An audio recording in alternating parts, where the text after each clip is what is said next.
Rahul Gandhi, Rahul Gandhi, Rahul Gandhi, Rahul Gandhi, Rahul Gandhi, Congress party.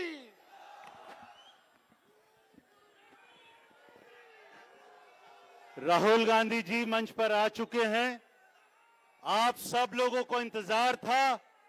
हमारे महबूब नेता, युवा दिलों की धड़कन राहुल गांधी जी, एक बार मेरे साथ नारा लगाएंगे, राहुल गांधी। हाथ उठा के बोलना है, राहुल गांधी। जय भीम। इकट्ठे होके बोलना है, जय भीम, जय संविधान। मैं बाबरपुर जिला कांग्रेस कमेटी के जिला अध्यक्ष भाई राजकुमार जैन जी से दरखास्त करूंगा कि राहुल गांधी जी का स्वागत करें। हाँ।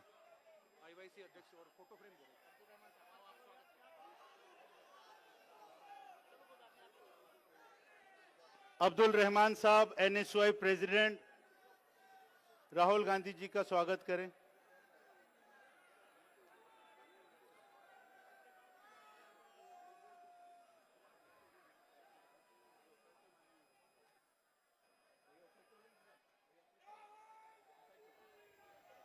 अब मैं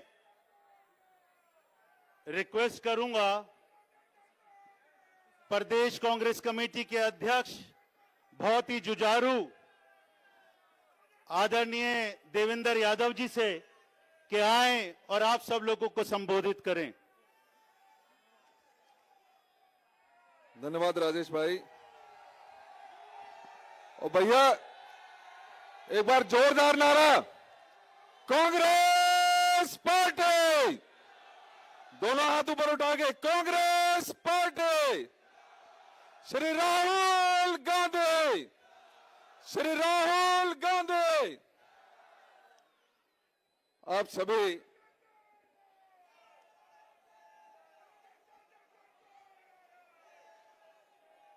आज सीलमपुर की इस विधानसभा की विशाल सभा में उपस्थित हमारे बहुत ही आदरणीय दिल्ली भारतवर्ष के जन नायक, हम सबके मार्गदर्शक आदरणीय श्री राहुल गांधी जी, हमारे बीच में उपस्थित आदरणीय श्री केसी वेणुगोपाल साहब, हमारे भाई Delhi all India Congress committee के राष्ट्रीय इंचार्ज भाई काजी निजामुद्दीन साहब, मेरे पूर्व के यहां पर अध्यक्ष भाई अनिल जी, और मेरे सभी मंचासीन साथियों को संबोधित करते हुए मैं अपनी बात शुरू करना चाहता हूं और आपसे उम्मीद करता हूं। एक मिनट दोस्त भैया, सभी देखिए, आज हम सब के लिए ये एक ऐतिहासिक पल है और हम सब इस ऐतिहासिक दिन के साक्षी हैं, जिस दिन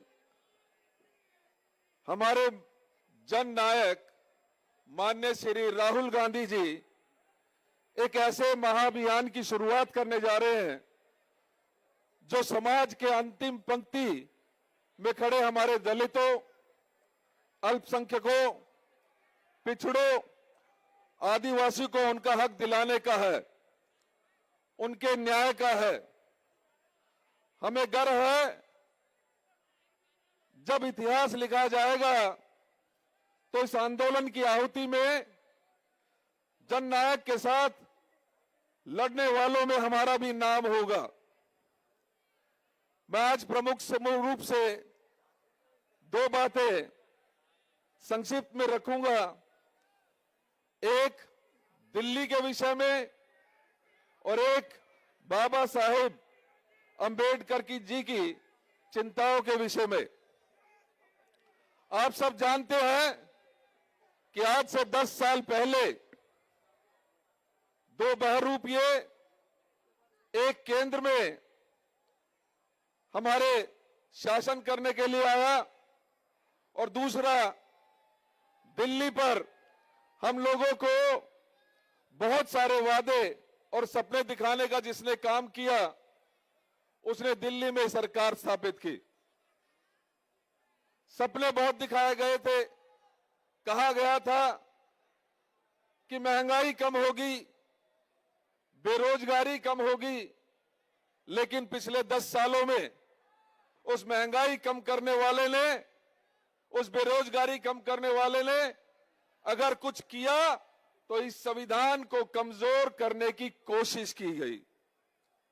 ऐसे में जब एक देश का हुक्मरान बनने की कोशिश की और इस संविधान को ही चैलेंज जिसने करने की कोशिश की, उस व्यक्ति का अगर किसी ने डटकर मुकाबला किया, पूरे देश में भारत जोड़ो यात्रा के महानायक, हम सब के जननायक माननीय राहुल गांधी जी ने इनके ईंट से ईंट बजाकर इस सरकार को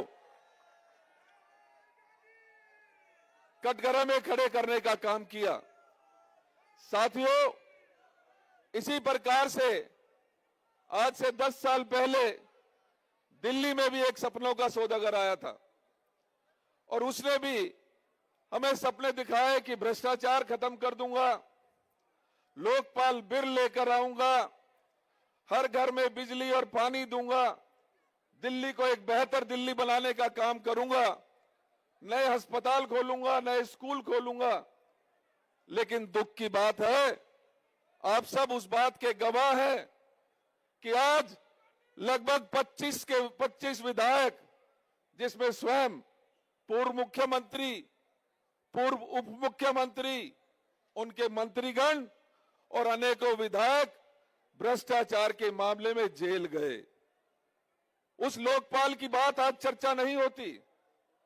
अगर चर्चा होती, एक मजबूत लोकपाल होता, तो मुझे पूरा विश्वास है कि 90 के 90% इनके 70 में से 60 विधायक जेल में होते। ऐसे भ्रष्टाचारी को आज हम बदलने के मुहिम में सीलमपुर की ये जनता, सीलमपुर के ये नौजवान मजबूती के साथ हमारे साथ खड़े हैं। मैं इसके लिए दिल की गहराइयों से आपको धन्यवाद करता हूं। साथियों, दिल्ली के हालात से किसी से छिपे नहीं है। अगर मैं कुछ शब्दों में दिल्ली के हालात बयां करूं तो यहां सांसों का संकट है, यहां कचरे का जमघट है, यहां अपराधियों का मरघट है। जरा सी बारिश में दिल्ली डूब जाती है, अपनी बदहाली पर मां यमुना आंसू बहाती है। पीने के पानी के लिए जनता दर दर की ठोकरें खाती है, शराब के भ्रष्टाचार में सत्ता गोते लगाती है, शराब के भ्रष्टाचार में सत्ता गोते लगाती है। महंगाई, बेरोजगारी से दिल्ली टूट जाती है, बगैर बेशरम सत्ता अपने लिए शीश महल और राजमहल बनवाती है। मैं आप सभी साथियों से एक बात की चर्चा जरूर इस मौके पर करना चाहता हूं। बाबा साहब अंबेडकर ने जब हमारा संविधान रचा था, 25 जनवरी, एक दिन पहले संविधान सभा की मीटिंग में 3 बातों का बहुत चिंता की थी। और उन 3 बातों में अगर मैं कहूं कि सबसे पहले उन्होंने कहा था कि जब सत्ता के जो लालच में अगर हमारे अधिनायक के कदमों में बेपनाह शक्ति रख देंगे तो हमारी स्वतंत्रता खतरे में पड़ जाएगी। अगर हम लोगों के द्वारा लोगों के लिए की अपेक्षा कुछ मुट्ठी भर लोगों के लिए सरकार चलाएंगे तो हमारी स्वतंत्रता खतरे में पड़ जाएगी। अगर उन्होंने कहा था भविष्य में कोई सत्ता देश के ऊपर धर्म को रखेगी तो हमारी स्वतंत्रता खतरे में पड़ जाएगी। मैं ज्यादा बात इस पे विस्तार से नहीं करना चाहता, आप सब समझते हैं आज के समय में जिस तरीके से सत्ता कुछ चंद लोगों का फायदा पहुंचाने का काम कर रही है, वो हम सबके सामने है, चाहे वो अडानी हो या अंबानी हो। या आज जिस तरीके से धर्म की राजनीति एक इस तरीके से धर्म की राजनीति इतनी हावी कर दी गई है कि देश के लोगों को एक दूसरे से बांटने का काम धर्म की राजनीति के द्वारा किया जा रहा है। ऐसे समय में हमारे जननायक माननीय राहुल गांधी जी आपके बीच में आए हैं। मैं आमंत्रित करना चाहूंगा हमारे जननायक श्री राहुल गांधी जी को। क्या अच्छा, इससे पहले कि माननीय राहुल गांधी जी बोले, मैं आमंत्रित करना चाहता हूं हमारे जो लोकल एमएलए हैं भाई रहमान साहब, अब्दुल रहमान साहब 2 मिनट में अपनी बात रखेंगे और उसके बाद जननायक श्री राहुल गांधी जी अपनी बात रखेंगे। बहुत बहुत धन्यवाद। जय हिंद। बहुत बहुत शुक्रिया दोस्तों। बस 2 बातें आपसे करना चाहता हूं।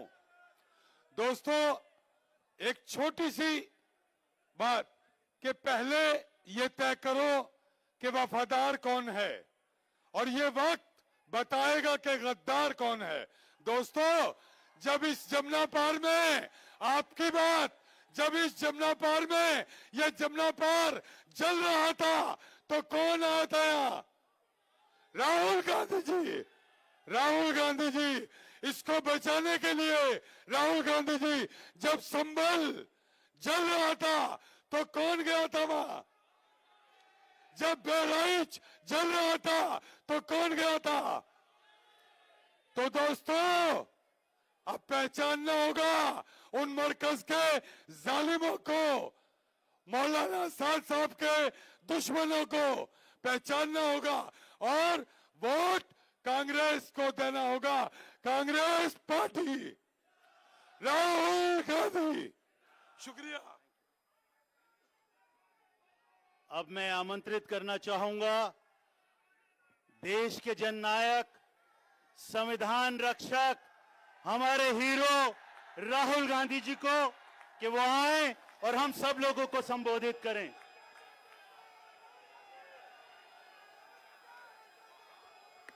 केसी वेणुगोपाल जी, काजी निजामुद्दीन जी, देवेंद्र यादव जी, अनिल चौधरी जी, संदीप दीक्षित जी, राजेश लिलोतिया जी, हारून यूसुफ जी, उदित राज जी, स्टेज पे हमारे कैंडिडेट्स, सीनियर नेता और प्यारे भाइयों और बहनों, कांग्रेस पार्टी के कार्यकर्ताओं, आप सबका यहां बहुत बहुत स्वागत, नमस्कार। कैसे हैं आप लोग? मूड अच्छा है आपका?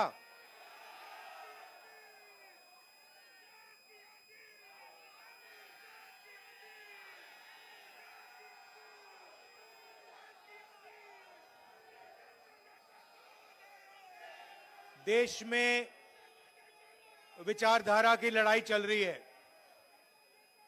एक तरफ वो लोग खड़े हैं जो चाहे कुछ भी हो जाए, चाहे कुछ भी हो जाए, इस संविधान की रक्षा करेंगे। संविधान में साफ लिखा है, पहले पेज पे लिखा है कि हिंदुस्तान हर हिंदुस्तानी का है, चाहे उसकी कोई भी जात हो, कोई भी धर्म हो, अगर वो हिंदुस्तानी है तो इस देश में उसकी रक्षा होनी चाहिए, उसको प्रोटेक्शन मिलनी चाहिए।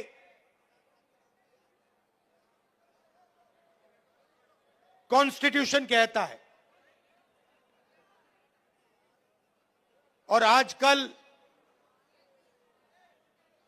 बीजेपी के लोग, आरएसएस के लोग इस संविधान को खत्म करने में लगे हुए हैं। नफरत फैलाते हैं, एक भाई को दूसरे भाई से लड़ाते हैं,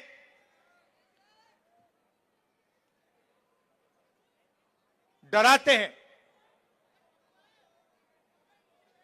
कन्याकुमारी से लेकर कश्मीर तक 4000 किलोमीटर हम इस संविधान को बचाने के लिए चले थे।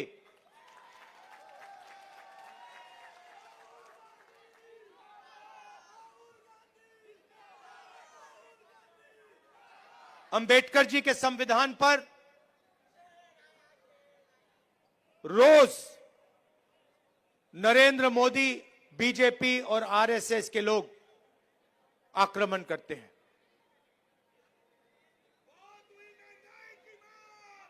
और मैं आपसे यह कहना चाहता हूं कि मेरी राजनीति और कांग्रेस पार्टी की राजनीति में बिल्कुल क्लैरिटी है। हमारे लिए इस देश के सब लोग एक समान हैं। इस देश में मोहब्बत नफरत को काटेगी, हराएगी। मोहब्बत हिंसा को काटेगी और हराएगी। और आप मेरी पूरी लाइफ की राजनीति देख लेना, मैं आज की बात नहीं कर रहा हूं। जब तक मैं जिंदा हूं, आप लिख के ले लो, अगर किसी भी हिंदुस्तानी पर आक्रमण होगा, चाहे वो कोई भी हो, किसी भी धर्म का हो,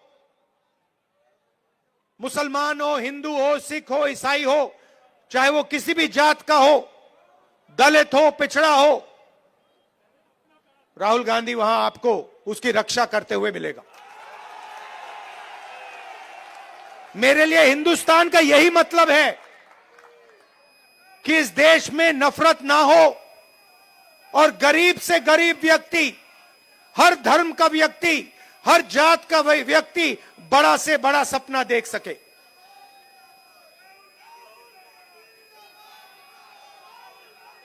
ऐसा हिंदुस्तान मैं नहीं चाहता हूं और हम नहीं चाहते हैं जहां अरबपति जो भी करना चाहे कर ले, अदानी अंबानी जैसे लोग पूरे देश को खरीद लें, सारे के सारे बिजनेस कंट्रोल कर लें, सारे एयरपोर्ट्स ले जाएं, सारे पोर्ट्स ले जाएं, सड़कें उनकी, जमीन उनकी, पावर प्लांट उनके, और गरीब जनता देखती रह जाए, भूखी मर जाए। ऐसा हिंदुस्तान हमें नहीं चाहिए और ऐसा हिंदुस्तान हम नहीं होने देंगे।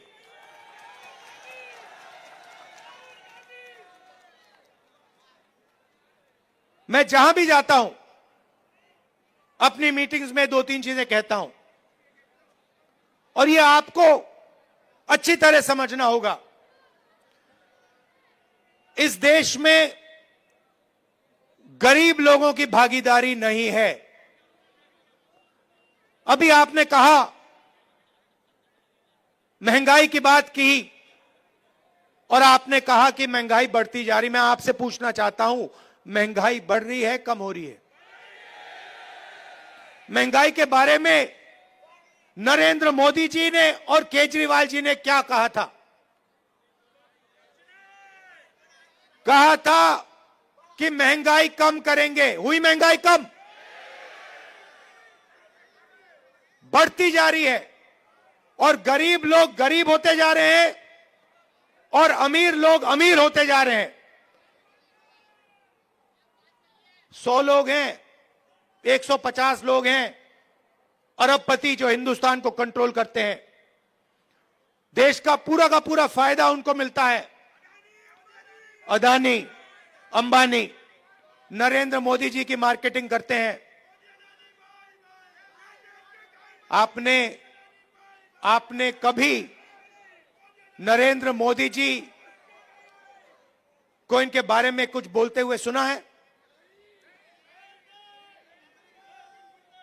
केजरीवाल जी ने अदानी जी के बारे में कुछ बोला है? कभी बोला है? एक शब्द नहीं बोलते हैं। एक शब्द नहीं बोलते हैं।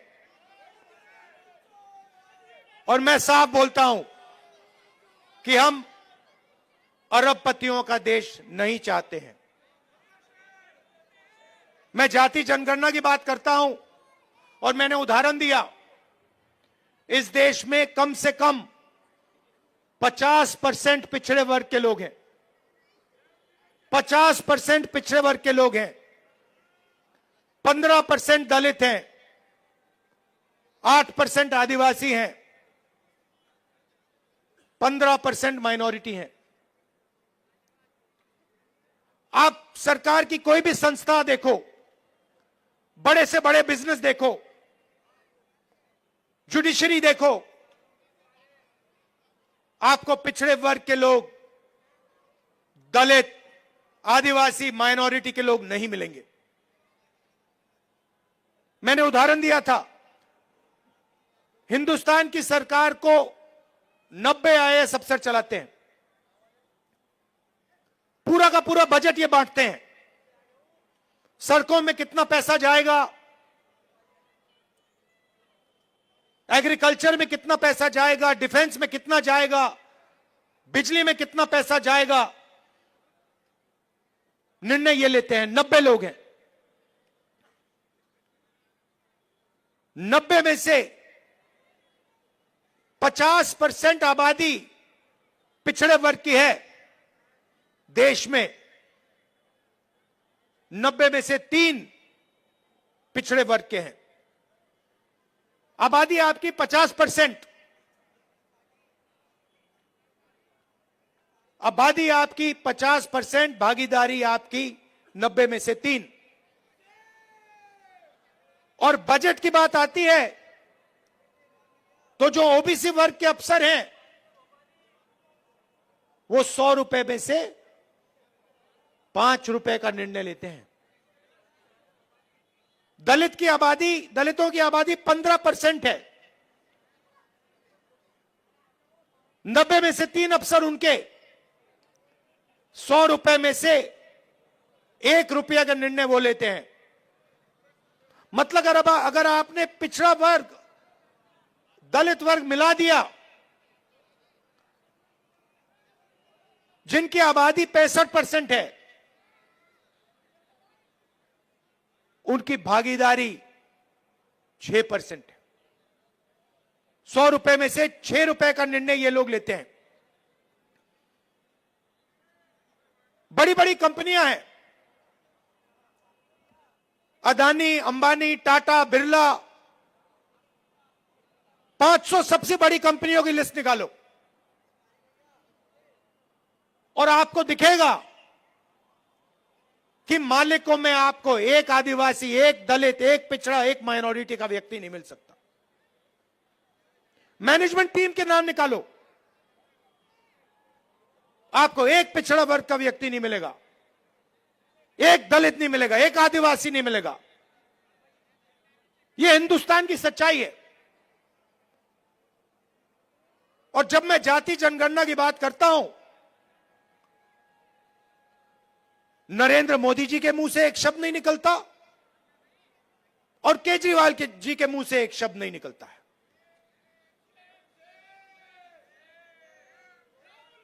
क्योंकि दोनों चाहते हैं कि देश में पिछड़े वर्ग को, दलित को, आदिवासियों को, माइनॉरिटीज को भागीदारी ना मिले। आप पूछिए, कभी केजरीवाल जी से पूछिए कि वो जाति जनगणना के साथ हैं या नहीं। मोदी जी से पूछिए जाति जनगणना के साथ हो या नहीं। मैंने पार्लियामेंट में उनके सामने बोला,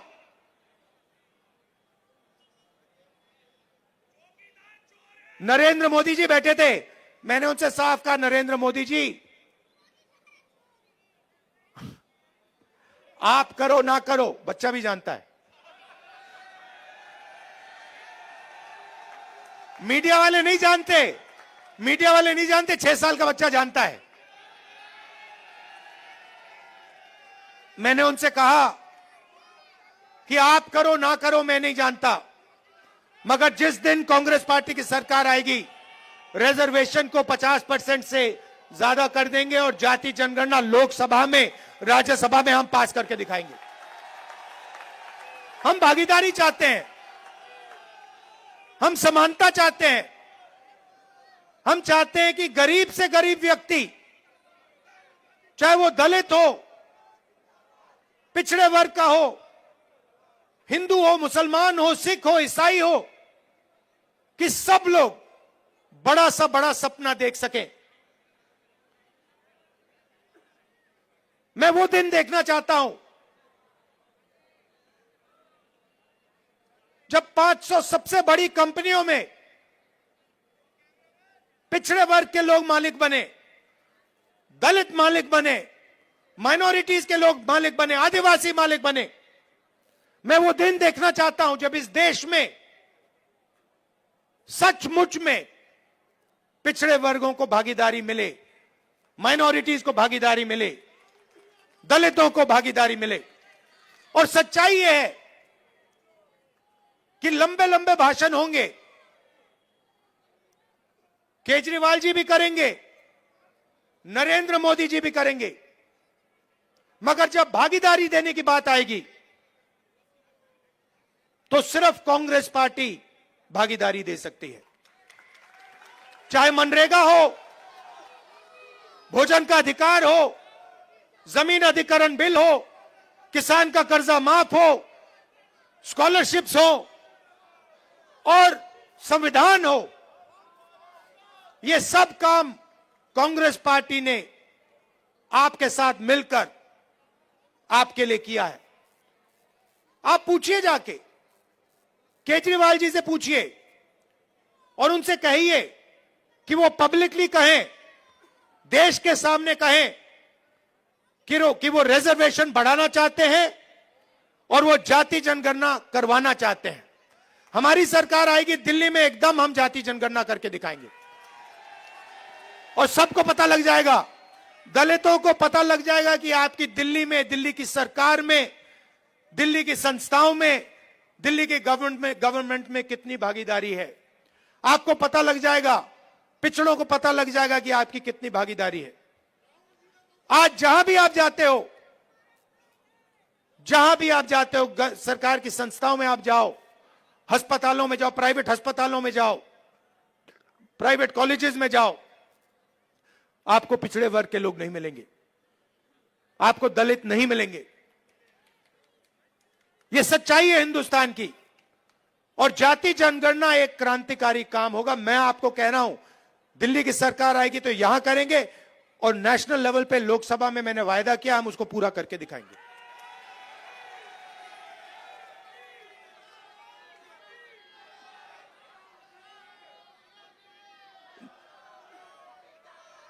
जब केजरीवाल जी आए थे, आपको याद होगा, शीला जी की सरकार थी, आपको याद है, वो दिल्ली याद है आपको? और केजरीवाल जी आए और केजरीवाल जी ने बहुत बड़ा प्रचार किया, दिल्ली को मैं साफ कर दूंगा, भ्रष्टाचार मिटा दूंगा, पेरिस बना दूंगा। अब देखिए हुआ क्या। आप देखिए, बाहर चला नहीं जा सकता है, ऐसा पोल्यूशन है, बाहर चला नहीं जा सकता है, आधे लोग बीमार रहते हैं, कैंसर बढ़ रहा है, पोल्यूशन बढ़ता जा रहा है, महंगाई बढ़ती जा रही है। और उन्होंने कहा था कि भ्रष्टाचार को अरविंद केजरीवाल जी मिटाएंगे। अब आप बताइए, दिल्ली में अरविंद केजरीवाल जी ने भ्रष्टाचार मिटाया क्या? मिट गया। तो जैसे प्रचार नरेंद्र मोदी जी करते हैं मीडिया का, झूठे वायदे, एक के बाद एक, एक के बाद एक, एक के बाद एक झूठे वायदे, वैसे ही स्ट्रेटेजी केजरीवाल जी की है। कोई फर्क नहीं है। ये सच्चाई। और आप जानते हो, जो मैंने शुरुआत में कहा, अगर किसी भी हिंदुस्तानी पर, चाहे वो कोई भी धर्म का हो, कोई भी जात का हो, अगर कोई भी उसके खिलाफ हिंसा करेगा तो राहुल गांधी और कांग्रेस पार्टी वहां आपको मिलेगी। ये हम में और उनमें फर्क है। देखिए, ये उनमें और हम में फर्क है। जब हमारी जरूरत पड़ेगी, जब आपके खिलाफ हिंसा होगी, हम वहां आपको दिखाई देंगे, आपके साथ खड़े होंगे। और ये मैं ऐसे नहीं बोल रहा हूं, ये हमारा रिकॉर्ड है। हमने कहा था कि बीजेपी की विचारधारा के खिलाफ हम लड़ेंगे और 4000 किलोमीटर कन्याकुमारी से लेकर हम कश्मीर चले हैं। और हमने नारा दिया, देश की जनता ने नारा दिया, नफरत के बाजार में मोहब्बत की दुकान खोलनी है। और हमने ये नहीं कहा आपको कि मोहब्बत की दुकान जब ही खुलेगी जब आप हमें वोट दोगे। हमने आपसे कहा, चाहे कुछ भी होगा, ये विचारधारा की लड़ाई है। आरएसएस बीजेपी के खिलाफ हम हैं, आज हैं, पहले थे और पूरी जिंदगी रहेंगे।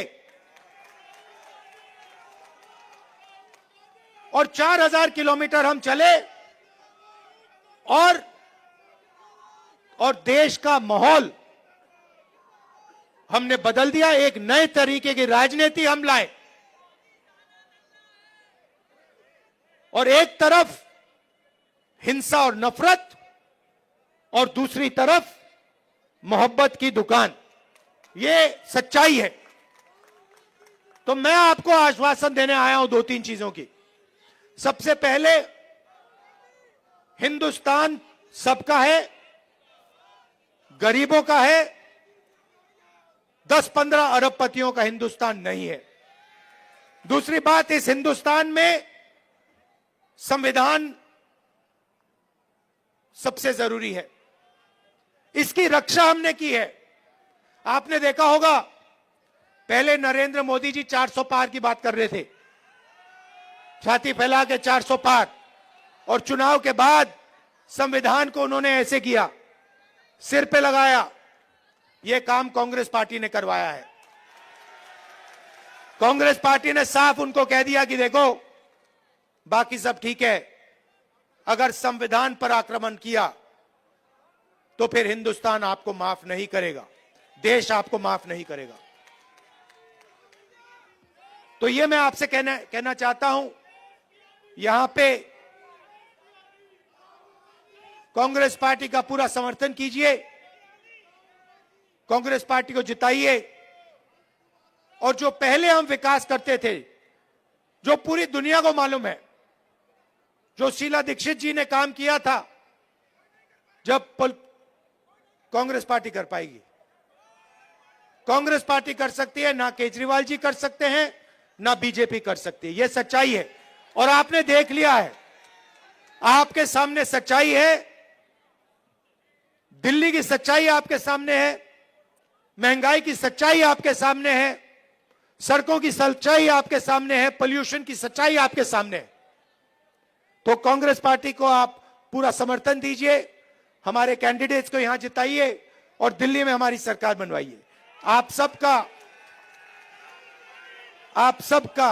बहुत बहुत धन्यवाद।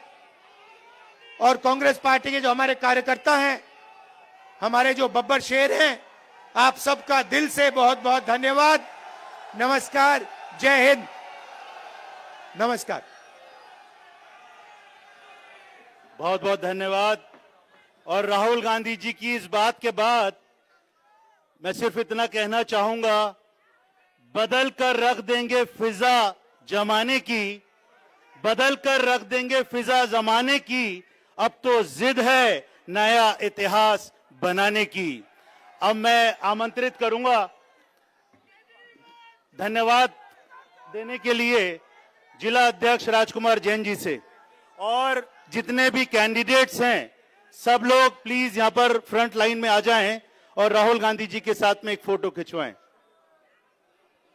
आदरणीय राहुल गांधी जी, यह मेरे लिए गर्व की बात है कि मैं इस महान नेता का स्वागत कर रहा हूं जिनके विचार और कर्म इस देश की नया दिशा तय करते हैं। सभी आए हुए मेहमानों का, सभी नौजवानों का मैं इस मंच से सबका स्वागत करता हूं और मैं आमंत्रित करता हूं सभी हमारे प्रत्याशियों सब आगे आ जाएं। सभी कैंडिडेट्स आगे आ जाएं, जितने भी हमारे दिल्ली से प्रत्याशी हैं सभी आगे आ जाएं।